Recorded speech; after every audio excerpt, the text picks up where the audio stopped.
हरियाली तीज का त्योहार आ रहा था, पर बिमला देवी थोड़ी परेशान थी क्योंकि बारिश के कारण इस बार खेत की काफी फसल खराब हो गई। इसी वजह से घर में पैसों की दिक्कत शुरू हो गई।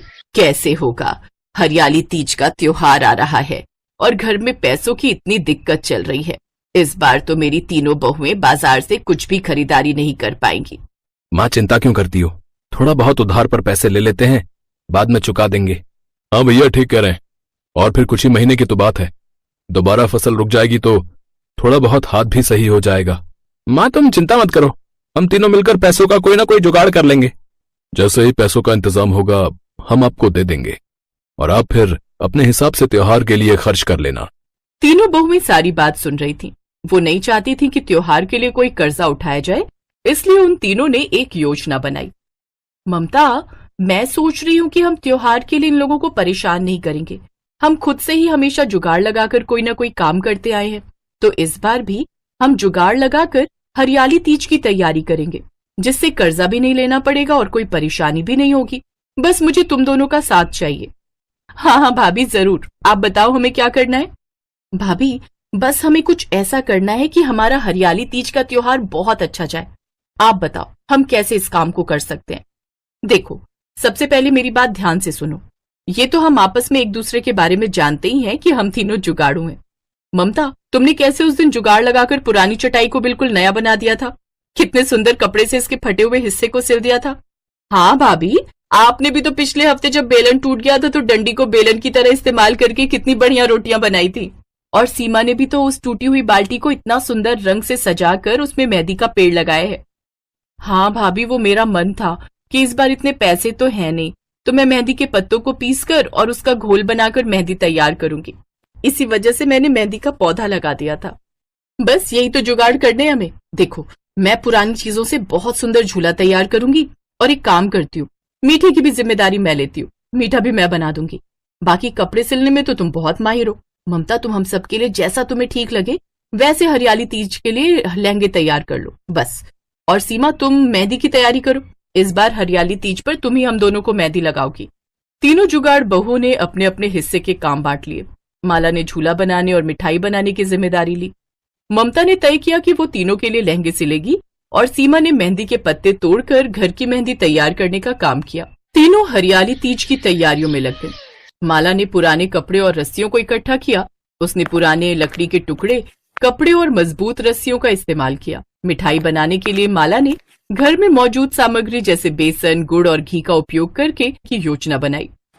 ममता ने पुराने दुपट्टे और साड़ियों को इकट्ठा किया और अपनी सिलाई मशीन पर बैठ गई। उसने तीनों के लिए सुंदर सुंदर लहंगे तैयार करने शुरू किए।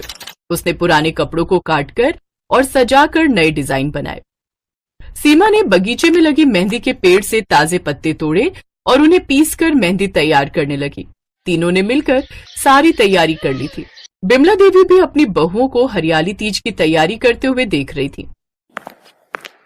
देखा तुमने, मेरी बहुएं कितनी समझदार हैं। इन्हें पता है कि कैसे घर में खुशियां लानी है।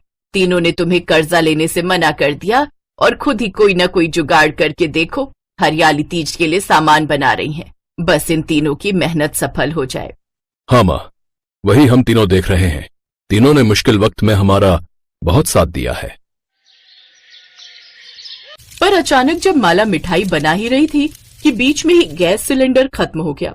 अब इतनी रात में गैस सिलेंडर मिलना मुश्किल था, पर माला रात भर का इंतजार करती तो मिठाई की सारी सामग्री खराब हो जाती। क्या हुआ माला भाभी, आप परेशान क्यों हो?